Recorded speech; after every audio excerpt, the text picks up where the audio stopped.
Assalamualaikum warahmatullahi wabarakatuh. Welcome back to Resens. Mulai dari koran, internet, televisi, hingga pujian tetangga berkata yang sama perihal sesuatu setelah Anda sukses mencapai suatu hal. Anak itu memang sangat berbakat. Benarkah bakat merupakan faktor tunggal dan pertama yang menjadi rumus kesuksesan seseorang? Dimanakah posisi faktor lainnya, misalnya lingkungan sebagaimana tesis Gladwell dalam Outliers, atau why sebagaimana gagasan Simon Sinek, atau ikigai sebagai alasan hidupnya orang-orang Jepang. Rumusan yang paling mutakhir datang dari seorang Angela Duckworth dalam buku yang termasyhurnya yang berjudul Grit, yang menunjuk ketabahan sebagai alasan utama mengapa orang berhasil sampai pada tujuannya, atau dengan kata awam, sukses. Tabah adalah perjuangan untuk tetap konsisten hingga mencapai tujuan. Tabah merupakan bagian dari sikap sabar. Ali Khamenei mendefinisikan sabar sebagai ketahanan menghadapi rintangan internal dan eksternal dalam mencapai tujuan. Pertanyaannya kemudian, apa yang membuat seseorang tabah? Apakah dari internal diri orang tersebut atau karena dukungan dari keturunan, pendidikan, dan lingkungan eksternal? Apakah tabah membuat seorang menjadi sabar? Dalam hal ini tetap resisten menghadapi rintangan internal yaitu ego dan hawa nafsu, dan rintangan eksternal yaitu godaan makhluk lain sehingga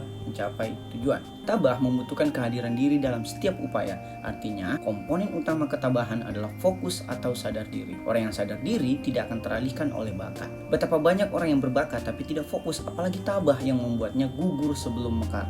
Passion ditambah ketabahan akan menghasilkan keterampilan. Keterampilan ditambah ketabahanlah yang mendatangkan kesuksesan. Apakah dengan menang 1-2 kali lantas Anda layak juara? Juara dipupuk dari akumulasi kemenangan. Kemenangan hanya penting jika konsisten dan diakumulasikan. Lalu, di mana posisi bakat? Bakat hanya modal dasar bagi kesuksesan. Tanpa ketabahan, Anda hilang dari peredaran. Bahkan, sekali ketabahan tidak begitu berarti.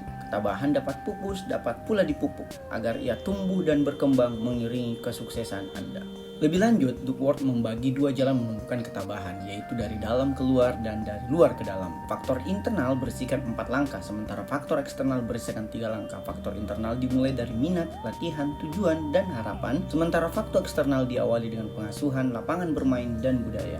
Minat adalah langkah pertama dalam menumbuhkan ketabahan. Seseorang yang tidak minat dalam suatu pembelajaran, tipologi kecerdasan, atau jalur karir tertentu akan sulit menumbuhkan ketabahan, apalagi kesuksesan dalam dirinya. Bisa saja ia dipaksa tabah, tapi ia tak kunjung sukses. 10.000 jam latihan matematika untuk Ronaldo mungkin tidak akan membuatnya menjadi peraih Nobel. Dan yang terburuk dari semua itu, kita tidak akan mengenal salah satu pemain sepak bola profesional terbaik di muka bumi jika Ronaldo tetap dipaksa tabah dalam pelajaran matematika. Setelah mengidentifikasi minat seseorang, maka langkah selanjutnya adalah latihan. Para pakar menyebutnya latihan yang direncanakan. Bill Gates misalnya, membutuhkan berjam-jam di depan komputer untuk sampai kepada salah satu pengusaha teknologi yang paling sukses. Tapi, latihan bukan sekedar latihan, melainkan latihan yang direncanakan. Penyematan kata direncanakan membawa kita pada langkah ketiga, yaitu tujuan. Tujuan adalah titik aktual yang hendak dicapai. Tujuan kemudian dibagi lagi ke dalam tujuan hidup, tujuan jangka panjang, tujuan jangka menengah, hingga tujuan jangka pendek. Menuliskan tujuan menjadi begitu penting untuk memandu pertumbuhan ketabahan Anda menuju sukses. Ditulis saja belum tentu dilaksanakan, apalagi tidak ditulis. Langkah internal terakhir adalah harapan. Harapan merupakan bahan bakar yang menyalakan kendaraan Anda menuju tujuan kesuksesan. Tidak semua orang yang menetapkan tujuannya dapat sampai jika ia tidak memiliki harapan untuk membakar semangat ketabahannya. Harapan berarti merelakan diri pada suatu hal tertentu.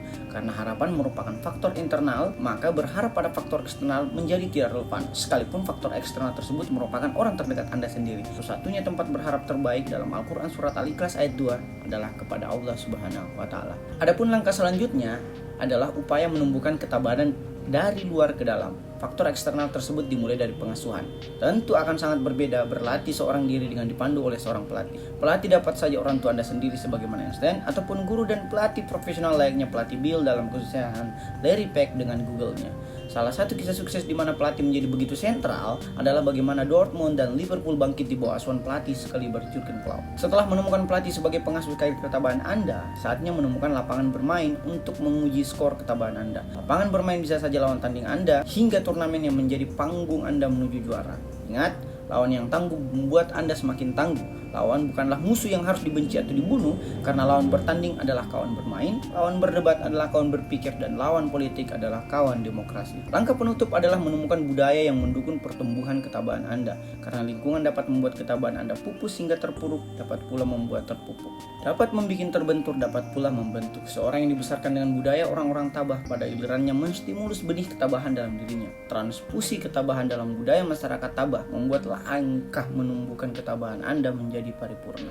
Karena tabah adalah bagian dari karakter, maka 7 langkah internal dan eksternal yang menumbuhkan ketabahan dapat pula kita relevansikan dengan 5 pilar pembentuk karakter. Minat bisa saja terbentuk oleh keturunan, bisa pula fitrah diri manusia.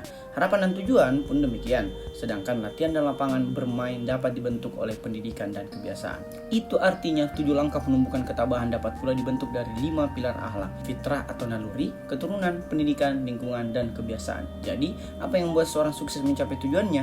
Faktor terpentingnya kata Duckworth adalah ketabahan. Dan apa yang membuat seorang berkarakter tabah sangat ditentukan oleh 5 pilar pembentuk karakter atau akhlak di atas. Gunakan fitrah atau naluri Anda, ambil kebaikan orang tua Anda, temukan pendidikan terbaik, ciptakan lingkungan yang positif, dan kembangkan kebiasaan-kebiasaan luhur. Selamat menumbuhkan ketabahan dalam mencapai tujuan. Ada pertanyaan?